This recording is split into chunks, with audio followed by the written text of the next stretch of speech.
welcome to Talk of Your Games match preview. West Ham United against Burnley at the London Stadium on Sunday afternoon. Gonzo, can you kick us off with your thoughts on the Claddits, please? Yeah, I must be honest. I have not seen them play very often this season. Obviously, I saw them play against us. I sort of caught a little bit on that Crystal Palace game. I think they were unlucky that they had a man sent off, but they also, I think they really caught them on a bad day, possibly the new manager just coming at Palace. And I was sort of aware of the Bournemouth game, which I'd given a little look at with a view to us sort of playing them now. So I had a little look. They're actually quite dominant in that game, it has to be said, but maybe they don't have a goal scorer or something. I certainly remember when they, played against us. The left winger was really good against us. But I still like, what's his name? Koleosho. That was it. Yeah. Really, really good. Which probably preempts your next question, because that's pretty much the only one I can remember. James Trafford, I really liked him when I saw him in the under-21 tournament. Looks a bit nervy. Looks like he looks like a young boy between the sticks at the moment. I do think he'll become a good keeper. I think it's a hell of a. I like the ambition of it, actually, because they've spent plenty of money, Burnley, and I like the ambition of buying somebody young. Maybe there's a lesson, possibly goalkeeper's not the position to do it in. I like his ethos. I like the made a man. I like the manner of the man, actually. Kompany. I like the way he carries himself. I think he's a leader. I have a suspicion if they were to retain him, they would come back again next season with like close to a record points total. That's how highly I rate him. I think it's so hard just to bridge that gap between Premier League and a championship with any sort of regularity, which is why it's so impressive what teams like Brentford have done. It really, and Bournemouth, you would have to say. I like him. I think he's a good manager, and I think time will tell. I think if you look back in 10 years, and I'm sure he'll have moved from Burnley in that point, I think you'll find he's become a good manager. I was going to ask you you think they should retain Vincent Kompany, but I think I've got my answer there. Are they definitely down in your eyes? Are they definitely... Yes. Yes, but they do dominate games. They really do, and it's impressive, and it's good to watch. And I bet it's a good. It's hard to say, isn't it, when it's your team? I was just about to say, I bet it's a good season ticket, but it's hard. It's hard watching your team lose. Been there many times over the years of West Ham. Hard watching your team lose every week. It really is. But I think there's a lot to like. It's a really, really, really good club, and funny enough, I went to Turf Moor years and years ago. I watched Burnley play Stockport, and because I had a friend Gary who actually lived in Stockport, was a Stockport fan, and he took. They're not a million miles away. The clubs actually, and it was quite a feisty fixture, and it was a bit of a derby actually. It was really hotly contested, and the fans didn't seem to like each other. And I was a West Ham fan just at this Burnley Stockport game, and Burnley had this player called Joe. I don't know if any Burnley fans watch this. You had a player called Joe Jacobs, and he was. It wasn't spelled as you'd expect Jacobs. It had a weird spelling, Joe Jacobs, and Joe Jacobs is the worst footballer I have ever seen in the whole of my life. I'm sorry to say. Hopefully, he's not watching. There you go. I've been very disappointed with them this season, but that's on me. Well, saying that they're bottom of the Premier League. Sheffield United at the minute are incredibly embarrassing. They have the same points as Burnley. That's how bad Burnley have been. But I've been very disappointed by them because I thought they'd be okay this season. I thought they'd flirt with relegation, been a relegation battle, but I thought they'd be okay. I thought they'd be, 15th in the Premier League come May or something like that. I thought they would stay up. However, they've not been good enough. And against Bournemouth, they were brilliant between the two 18-yarders. They were the best team on the day, but in their own 18-yarder and Bournemouth's 18-yarder, they were clueless and diabolical. They couldn't finish and they couldn't stop Bournemouth. They were inflicting their own troubles upon themselves, and they weren't capitalising on all the good stuff they were doing in between the two boxes. And I've seen quite a lot of Burnley this season. I think at the start of the season, Kompany was naive and quite stubborn. Yeah. And is it admirable or is it actually bad management when a manager sticks to the same thing, even though it's not working? Do you think, the man's got principles, he's got his way of playing and he won't go away from that? That's admirable. Or is it bad management in the sense that it's not working, you're going to have to change it? And he has tweaked it. He has tweaked it as the season's gone on. but it's too little, too late, and it's the middle of March now, and that was the first time I've seen Burnley this season. I watched them, I thought, oh, they've actually got a bit of a spine to this team now, because every time I watch Burnley, they have a different 11. They've got like 6 changes from the previous 11. It feels like a completely different team. Like the back four is constantly changing, the midfield's constantly changing, the strikers are constantly changing.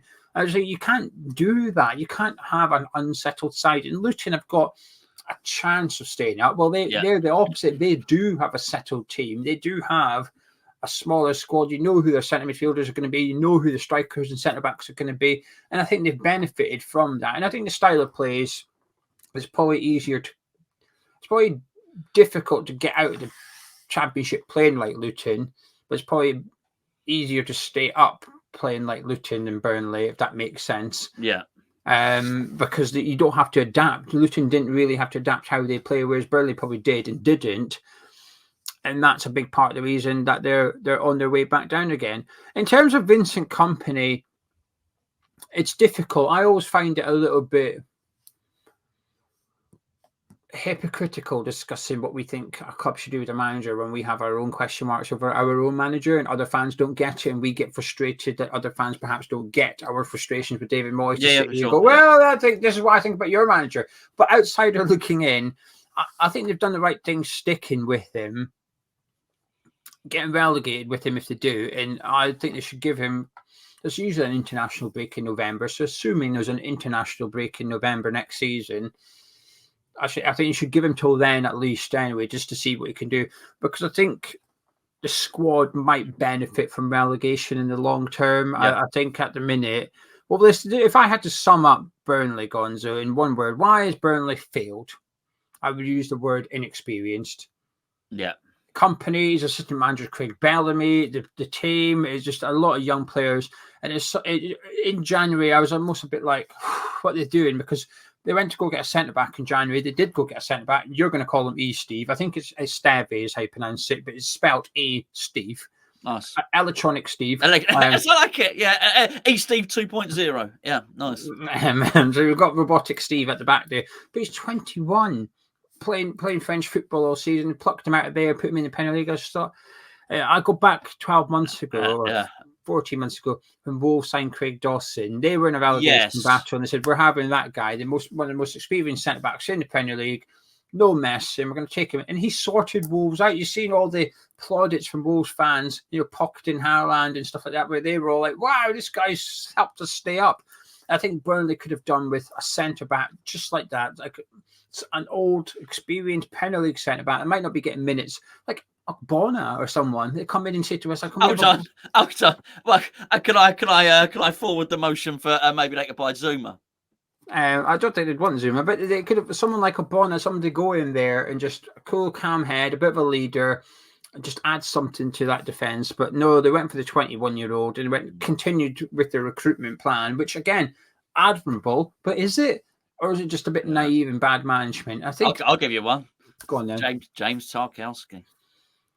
Former Burnley. I'm not sure Everton would be up for selling. No, well, they might not have a choice. They might have to sell everything, including their stadium. I'm just thinking of an old centre back in the Premier League who's perhaps not getting minutes. That's not Harry Maguire, because they're not going to spend Evans. I know he played the other day. Evans at Man U. Well, he's getting enough game time. I was just trying to think of one off the top of my head. There must be people be Lascelles at Newcastle, someone like that. They're not getting enough first team football. But anyway, no, they went for Steve.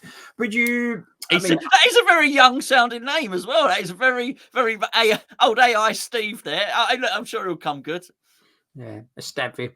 Anyway, players you admire from Burnley. Just that one I mentioned the other day, whose name I can't remember. Obviously, Cullen's playing for him. Actually, no. To be fair, I liked Burge when I saw him. I wanted us to sign Burge, actually. So I think he's a good player. I'm not going to say it'd be patronised. I don't want to insult Burnley. I don't actually really like them as a club. I do like the manager, and I like them. They play in the right colours, and good luck to them. And as I say, I think I really do. I think if they go down, they would absolutely do well in the Championship. I really do. But I'm not going to insult them by pretending that I watch them every week and I know all their players. I don't. The winger impressed me when we played him. I like Sander Burge, and I hope the best for James Trafford. That's about all I got. I think Berg is probably their one player that looks capable of playing at Premier League football. Every time I watch them, there's not that many players I look at. Do you know, like when Leicester were in a relegation battle, you could look at that 11 and think, ooh, you could pick a few of these players and you wouldn't mind them at your club. Whereas you look at Burnley, there's not loads jumping out there. You think, yeah, he'd be all right and he'd be all right. And they may end up being good enough for the Premier League, but I think that's the problem. They've just bought far too many players with potential rather than experience, and in the long run it might do them good. And this is obviously the strategy they want, and they obviously want to buy young and sell them for a profit. And again, I get it, I understand it. You don't have to explain to me why they're choosing this model. I get it, but I think this is the consequences, because too often I'm watching that team and the inexperienced players with potential are inconsistent. Some games they look like they're Premier League ready and Premier League good enough, but other games they don't look like it. And I think this is why a season in Championship might do them good. And you look at Leeds United this year with Somerville, he's really benefiting from having that season. Where in the Premier League, he was okay. He had spell. He looked all right. He's gone down to Championship with Leeds, stuck with Leeds, and he's fantastic for them, a key player for them. And he looks Premier League, but he looks like he can maybe step up now. And I'd imagine a lot of those players at Burnley will fly in the Championship, and hopefully they'll come back up as a squad. And Kompany will have his 11, because they messed up not signing the on loan players. They were never going to sign Ian Matson, but Harwood Bellis went on loan to Southampton. Yes. That was a mistake. Taylor went to Leverkusen, but I do think there would have been an opportunity to sign him prior to going. They've been missing Benson all season. I liked Benson in Championship last season, but he's been injured for all of it this one. But the other one player that stands out to me is Audebert. I really like him. I thought he was fantastic against Bournemouth in the number 10 role, usually on the wing, and usually causes problems on the wing, but they moved him into number 10 role against Bournemouth. I thought he was excellent in there. Missed him on the side, but benefited from having his creativity in the middle. So he's a player that I'd keep an eye on for the weekend, but just too many players, not good enough yet, but may become good enough. And I think that's why they're staying in relegation phase. Right, Gonzo, shall we discuss West Ham? Yeah, I think we'll have to. Team news, Maxwell Cornet, former Burnley player, is unlikely to be available. He's got a hamstring injury and did not travel to Germany. There's a question mark over Nate Fagger, not literally, just Thank you. a doubt over his fitness for this one, as he missed the game on Thursday. But we'll include him for the preview if you want, Gonzo, and we'll discuss what you would do if he was unavailable. And there's now a question mark, again, not literally, over Emerson after he withdrew from the game early on with a groin injury. David Moyes said he'll have to check on him regarding his injury as to whether it's serious or not. So for this preview, Gonzo, I think if we include both, and we'll discuss what we would do if they were to be unavailable for Sunday afternoon. He might have injured his groin on the question mark. Maybe. It's a tough thing to do.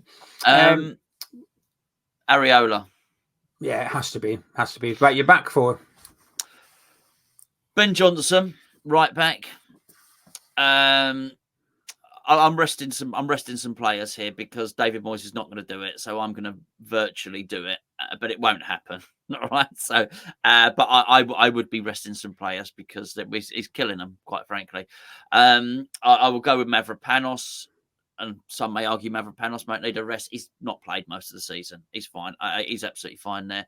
I would play a Gerd next to him, if not Ogbonna, to answer your question, and I would play Cresswell at left back because I was pleased to see Emerson walk off the pitch. You know, I'm assuming, I'm not a medical man, but I'm assuming it's better that than to be carried off or stretchered off. So the walking off the pitch, I'm considering to be a good. You don't need a scan. I've already given me diagnosis. He'll be all right for Freiburg. I'd play Cresswell for this one, and just to make sure everything's all fine, let him have his medical treatment. So that would be my back four.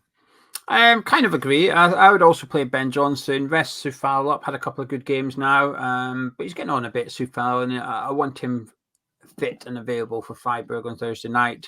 We're going to have to attack Freiburg, obviously, so Soufal getting down that side. I'm not his biggest fan going forward, but he can come up with assists, so I'd have him out of the team for this one and Ben Johnson in. I agree with Mavropanos, got no concerns over him. I would play a Gerd as well. Burnley aren't necessarily the most dominant in the air team, especially offensively. Fofana is a bit of a big guy, but the The rest of them, I'm not too bothered about. That might come back to bite me in the arse. But my biggest concern over Agard is his heading, whether it be his positioning before jumping, whether it's his strength in the air. I'm not sure that's going to be too big a factor against Burnley. So I'd have Agard in there. Now we go Emerson if fit. However, if Emerson's unavailable for Sunday, I would move Johnson over and bring Soufal in. And the reason being, and the reason I wouldn't play Creswell is because I think Burnley will have pace down the sides. And I don't want to see Creswell up against a fast winger. I think I think he did all right against Freiburg, but I don't think he was up against a speedy right winger. He was up against somebody that wanted cutting on his left foot. So I think that suited Creswell. I'm not sure Burnley would. So I would go for Ben Johnson over there if Emerson's unavailable.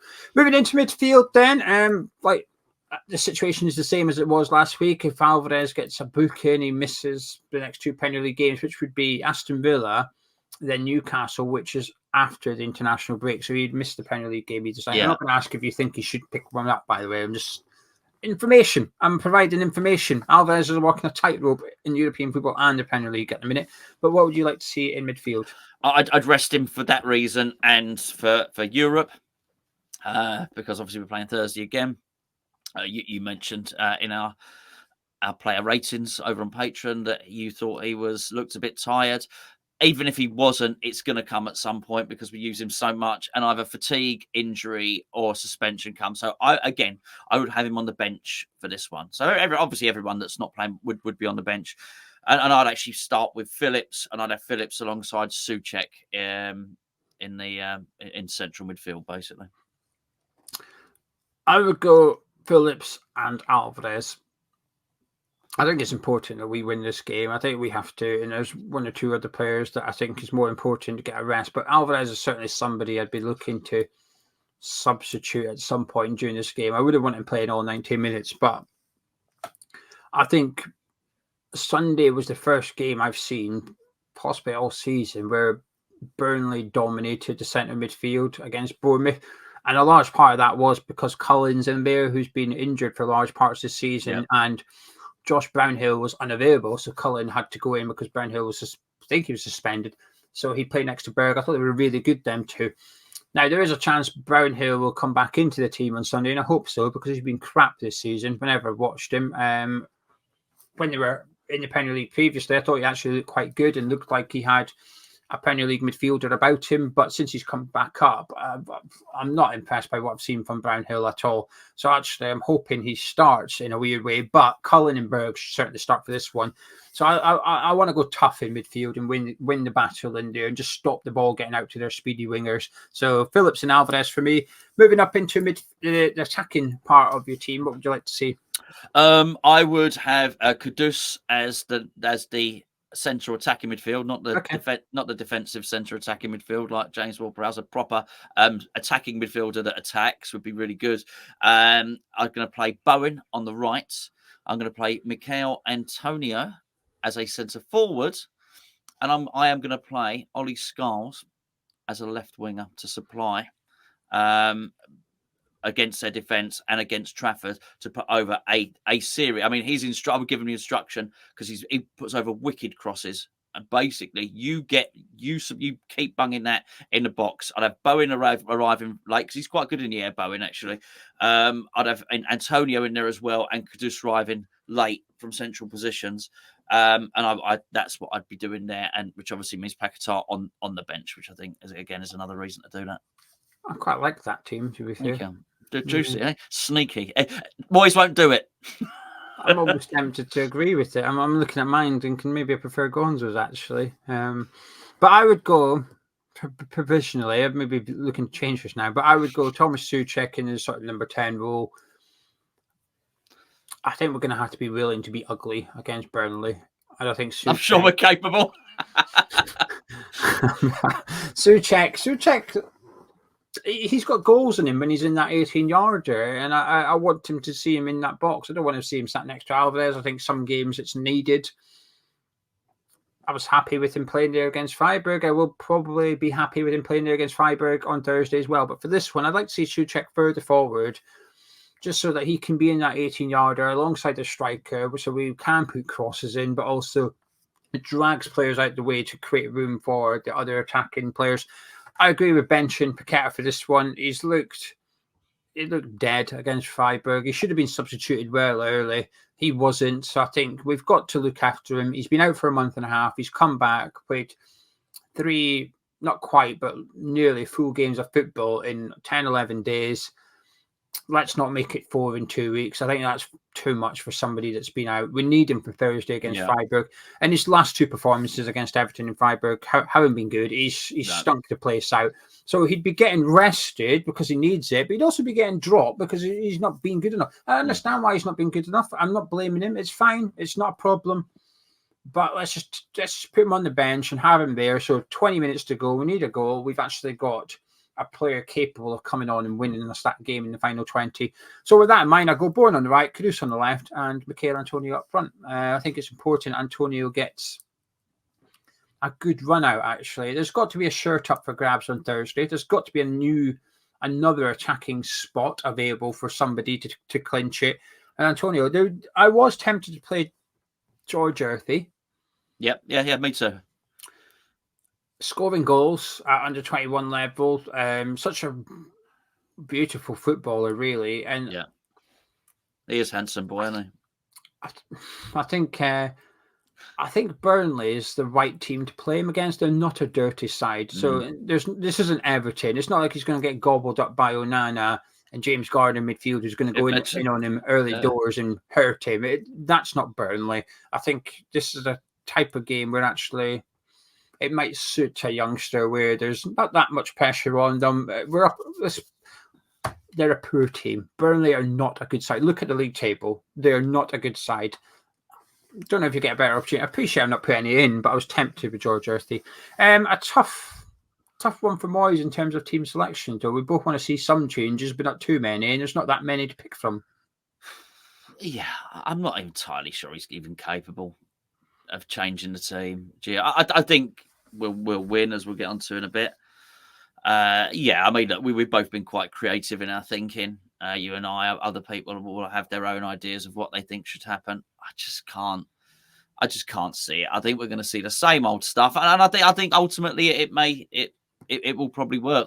The only reason that I am doing the changes that I'm doing is I have a suspicion that constantly rinsing the same players will catch up on us. So, but I'm not entirely sure Moyes thinks in that way. We've got pretty good evidence to suggest he doesn't. Or going back to the last Europa group stages, even the group stages of this competition, for sure. But going back 3 years, this is what he does. So, I can't see much. But that doesn't mean I'm without hope for the win. But I don't think he's got tough decisions to make in terms of team changes, because I just don't think he'll make them. Right then, this video is sponsored by Match Bingo. You probably heard us promote it already, but you haven't downloaded it. Please get involved this weekend. You can download it via the link in the description below. It's free to download and free to sign up. However, it is a gambling app, so you need to be 18 plus, and please do gamble responsibly. However, that is one of the things they take into consideration, because each card that you have to pay to play is £2. It's a small fee to play. So this game for the West Ham Burnley one is £2 per card. You get 15 things you need to happen in the game in order to potentially win some money. There's first line, second line, as well as the full house as well. Well, this weekend there's also free to play games, and that's what we want to encourage you to play, because you can take advantage of the fact that West Ham play on Sunday. You've got bingos, first of all, which is free. You get 15 teams that you need to score a goal. It's as simple as that. And then for the Man United Everton game, which is 12:30 kickoff on Saturday afternoon, you can get a free car, so you can get an idea of how the app works and what you need to happen and how you can win real cash for the West Ham Burnley game as well. You'll be celebrating throw-ins, corners, kickoff, goals, everything. The bet is never over until in the 88th minute or something like that. Even in the 80th minute, you've still got a chance of winning money as long as nobody else has claimed it. You can download it using the link in the description below, or the QR code is currently on your screen. But like I said, thank you very much to anybody that does get involved. We've had at least 7 winners on Hammers Chat. At least 7 people have downloaded it via Hammers Chat. I've got in touch with myself and gone and said, "Oh, look, I've won some money," which is really pleasing to see. So good luck to and for the lowest, basically the lowest amount of money to win, you actually only need 5 things to happen in a game. And as I say, it seems to be happening quite a lot. So my bingo card for the Man U Everton game looks quite good, actually. I've got mine. Yeah, it doesn't look too difficult. The one thing that looks a little bit the toughest thing is probably Man U hitting the woodwork, but I'm okay with that. I think that's possible. I think there's a few that can do that in that Man United team. Don't worry about that. Right then, it still feels like a big game, Gonzo. I know I've been saying this for a few weeks now, but it's for different reasons every match. Brentford, it was a big game for Moyes, and then Everton was still a big game because of sort of Moyes and potentially, challenging for European football next season. Freiburg for obvious reasons. Then today it's for a different one again, which is if we want to stay in contention for those European spots and going into the international break in a healthy position. And we do have Aston Villa before the international break. We'll deal with that next week. But arguably, that's why this is a big game, because we've got Aston Villa next week as well. Yes, and we talk about this coefficient stuff as well. If it carries on, Brighton had let us down, hadn't they, before the game against Freiburg, and it turns out that actually we let not only did West Ham let West Ham fans down, we let the country down as well. We let ourselves down, our family and our friends down. West Ham did. Well, listen, all I'll say is if hopefully we don't, but if we did go out and Brighton went out, it might be that Spurs finish fifth and don't get Champions League football because of us in Brighton. Every cloud. But the longer this goes on, as I understand it, the lesser the chances are that European positions go down to 8th. Have I got that right? Yeah. If England don't get an additional Champions League spot, 8th will not get European football. Correct. Absolutely. So it increasingly, because of us and Brighton, blame us both if you want, we look like we might be looking at 7th. So this is an incredibly important game because it gets us to win. And there are some good teams underneath below us who you'd probably look at the start of the season and think, mate, these teams may well finish above West Ham. So this is a big game, a really, really big game. It is. And for everyone, it's not, I don't feel that morale was massively low after the Freiburg game. I just feel people were annoyed because of how the game played out, basically. And because of, for all the things that we've already discussed about the tactics and whatnot. That being so, I don't think we need some massive bounce back for morale. We have had a couple of back-to-back Premier League wins, but it would do it. And I think this is important, not just for league position, but to actually make sure that we head into that Freiburg game with a real spring in our step. But also I think it's important we don't overly focus on that. But the players have got to be rested at some point. We can't keep having these games and thinking, we can't rest this one. Can't rest against Brentford. Can't rest against Freiburg, can't rest against Burnley, can't rest against Everton. At some point, they're going to need a rest. So unless we're just hoping to get to that international break. But of course, what's going to happen is we'll get to that international break and some of our players, obviously are international players, they'll go away and they'll play. And so they could come back knackered from that. So, yeah, it's a big game, Gio, a big game.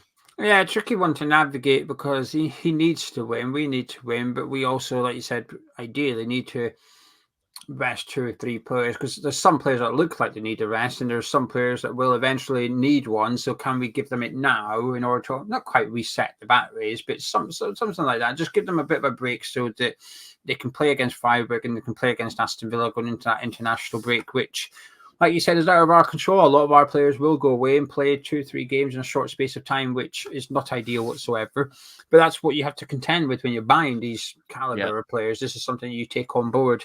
We need 3 points on Sunday. Anything else is a failure. We need a win. Keeps us in a nice position going into next week because we will drop points post international break. We'll possibly drop points next weekend against Aston Villa as well. So it's important to get that there. Like I said, do I think we'll go on and finish top 7? No, I do not. But what I want us to do is get a win here so that the probability increases ever so slightly. And we give ourselves a good chance of having an opportunity to do it. And we just need it for confidence and momentum. Against Freiburg, despite our 2 wins, and this is where, while we won at Everton, it was good for morale and it was a good occasion, I don't feel like there was much confidence using that. There was no swagger about some of the players. It didn't look like we just scored 7 goals in 2 games, and I was watching that. So we need to get a win against Burnley and go, because we play Freiburg at home on Thursday, and that's a big game as well. And while that starts on Thursday, obviously, but it kind of starts on Sunday in terms of preparation, in terms of what we're doing for minutes for the players. Can we get Mikel Antonio? Can we get him 80 minutes under his belt and get him a goal? So actually on Thursday, he starts that game with a good 18 minutes behind him as well. So it is a big game. Are you confident? Reasonably, yeah. I think this, they are the worst team in the Premier League or equal to it. So, and we got some really good players, some really, really good players. We really do. And it's easy to be disheartened, when you lose and, you're worried about fatigue. But I don't feel the fatigue has happened fully yet. I think it's something we're worried about in the future. I don't feel that that's necessarily what's happened with Paqueta. I think he's just come back from injury, as I mentioned in the player ratings on Patreon. I think the first game was adrenaline. The second one is just a player coming back from injury. So, I think we got enough about us, and I could actually see us, particularly Bowen, because he's not going to rest those players, no doubt about it. Yeah, I could see him causing Burnley all manner of problems, actually. Yeah, I feel confident as well for the reasons that you've just said, which is Moyes will play what he thinks is his first team. He might rotate one or two players, but he takes out Alvarez and puts in Calvin Phillips. I know he's had a terrible start so far, but we're not putting in a youngster here. Moyes is putting in a senior England international player. He might take out Kurt Zouma and put in Naif Aguerd. Again, he's putting in a Moroccan international that we signed for 30 million or something. These are good players that will be coming into the starting 11. Antonio might come in. Again, somebody that Moyes has used a lot and relied on and a lot as well. So we don't have a big squad. We don't have lots of options, but the few options we do have are of good standard, and Moyes will use them. And even with that, listen, it's I always say the greatest respect to Burnley. I mean that, but we should be able to make 2 or 3 changes and still win on Sunday. We should be able to. If we can't, then we've got big problems. We need a win. I think we'll get a win. I don't think we're going to smash them or anything silly like that. They're not Sheffield United. They are better than Sheffield United. The league table doesn't suggest that, but I think they are. They played well against Bournemouth, but ultimately, when you're playing, when we did a smash and grab against Everton, it's like, oh, we won, but did we really play that well? I'll tell you what's worse, playing well and getting beat 2-0. That's worse. And we beat them at their place. We didn't play well at Turf Moor, but we still won. So with all that in mind, Gonzo, can I get your final words and your score prediction, please? Yeah, I would like to see a youngster involved at some point in this one. I feel that the academies, if you're working within that academy, you're a young player, I think they've taken a bit of a blow, actually, being pretty much told Johnson can leave, Mubama can leave. We won't be giving them the new deals.